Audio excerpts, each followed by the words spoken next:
Narito tayo ngayon upang matunghayan ang nakakakilig, napaka-sweet at talaga namang sobrang pinakainaabangan ng mga fans na love story ni Kalingap Dan at ni Joy.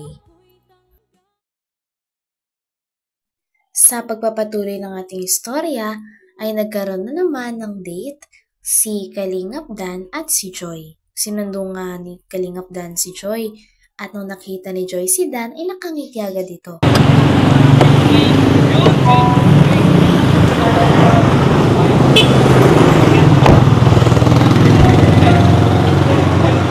Hi, Joy. Hello po. Saan ka? Thank you po. Pasensya na po, natagalan. Kaka-out lang din po namin. Okay lang. Ginabi ka na. Ang out. Kaya medyo natagalan sa love. Mukhang pagod ka. Gusto mo kumain? Sige. Tara. Sabi ko naman sa'yo, Joy, kahit anong oras, kahit late na. Nagsabi ka lang, pwede kita sunduin. Anytime. Katulad ngayon. Okay lang? Okay lang. Baka pagod ka na. Hindi na. Doon tayo sa paborito kong kainan. Joy, thank you Kahit na pagod ka na at busy ka, may oras ka pa din naman. May oras ka pang, makasama kita. Tiki din po kasi, nag-initiate ka din pong maglabas. Ramdam ko kasing pagod ka na. Lobat ka na yata Kailangan mo na nung mag-recharge. Tara. Alam kong gutom ka na Gutom ka na ba? Medyo. 5 hours kaming nasa loob ng room. Ng love? Ah. Ang ginagawa niyo sa love? Ng mga part ng body, gano'n. Mas na yun dito?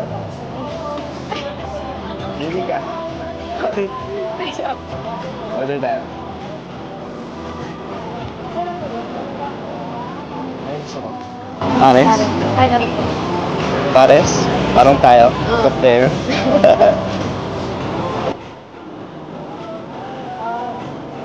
Alam mo ba't paborito ko ang pares? Bakit? Kasi swerte daw yun. Para maging pares daw tayo. Pwede. Walay na naman yung joke ko. Ate, dalawang pares nga. Anong pares po? Beef. Beef po. B1 po yung black. Yung D1 lang po. Saan po? Dalawa lang po. Ano pa po? Yan lang po. Bali 300. So, dining po yan. Dining po. 300. Thank you po. Uy, Joy, ka lang guilty pala. Ang dami. Ganyan po full tang nga rin sure.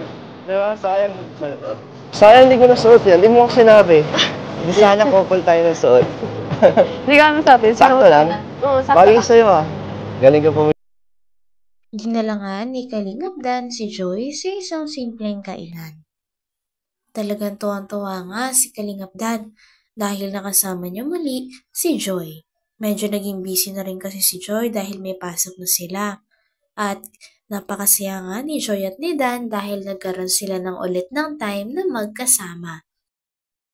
Grabe at kinokompliment pa nga ni Kalingap Dan si Joy at sinasabi na kahit marami siyang ginagawa ay hindi pa rin mukhang stress si Joy at napakaganda pa rin ito sa mata ni Dan. Joy, kamusta naman nag-iisang magandang estudyante dyan sa Lourdes na nursing? Kamusta? Okay lang, no? Pagod? Parang ramdam ko yung pagod mo Medyo mapagod. Nakaka-drain ba? Minsan. Buti hindi ka naman tinatamad or umaayaw sa course mo. Hindi naman po kasi. Hindi naman. Na-enjoy mo naman? Na-enjoy ka naman. Kayo po, kamusta? Kamusta po ang pag-vlog niyo? Okay lang. Masaya naman. Tuloy-tuloy, hindi ka pa nakakasama sa akin doon sa Oo nga po. sa pabahay ko. Sabi ng mga supporters, huwag ko raw ng para. Tapusin hanggang di ka pa daw. Nakakapunta. Pero okay lang yun, busy ka naman. Ikaw, kailan ka ba if ever na may available kang oras para kahit saglit lang? Hindi ko pa po alam. Siguro po mga Sunday. Sunday? Kasi di ba umuwi ka sa kila mama mo? Opo. Kaya sayang naman. Once a week ka lang naman umuwi, di ba? Eh di pag na lang, available ka. Opo, kahit weekdays, di ba? Kahit saglit lang. Kahit may pasok ka, kahit lunch break mo lang. Ay, sige. Di ba? Saglit lang. Katulad nung nagpa-cleaning tayo. O nga pala, yung ano, pagpapasta natin, kailan mo balak gawin? Pag ano po, pag walang pasok. Pag walang pasok, no, kasi hindi kaya ng isang oras yun eh. Medyo matagal din yun. Eh, sige, sa schedule na lang natin. May pansin ako sa Joy, parang ano, hindi ka naman mukhang stress. Parang blooming ka nga eh. O inspired ka? Kanino? Saan ka inspired? Meron ba? Meron? Ikaw po. Sino? Joke. Ikaw, Joy, unti-unti mo na akong gino-joke-joke, Pero totoo yun. Di ba pag joke, half meant naman din? So, totoo nga na ako yung kalahati na inspirasyon mo. Sino yung kalahati? Sila mama mo?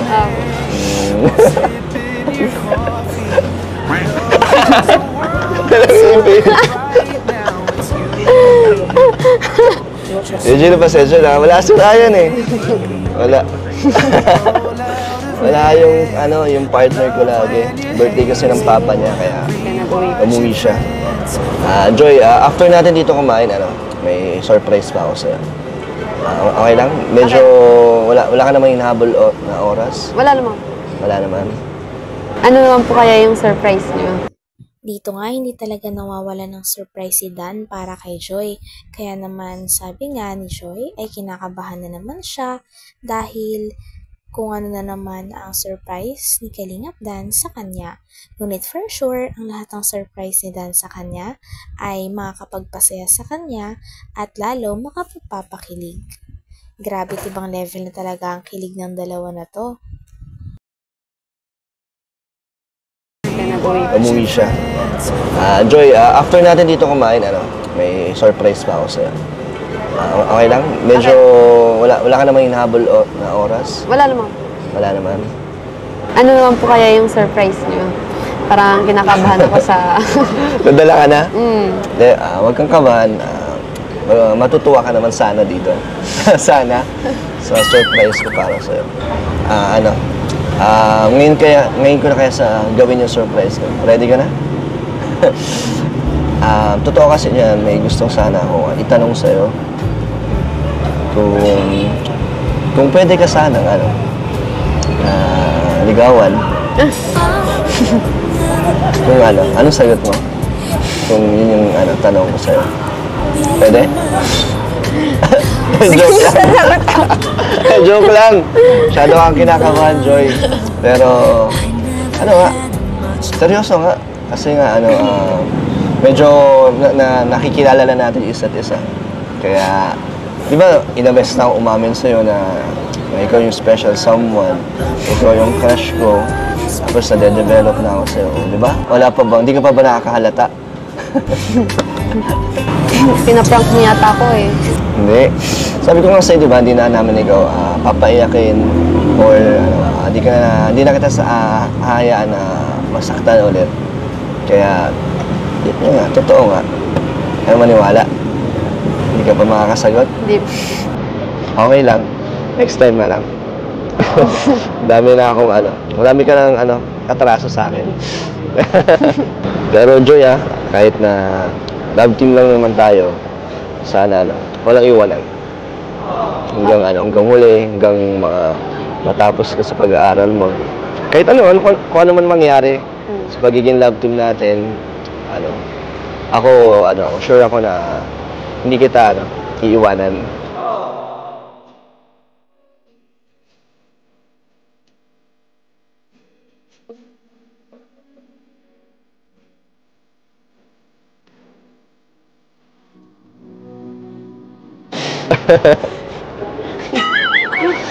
Ikaw?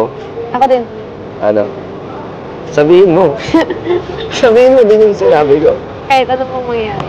Hindi pa kita iwan.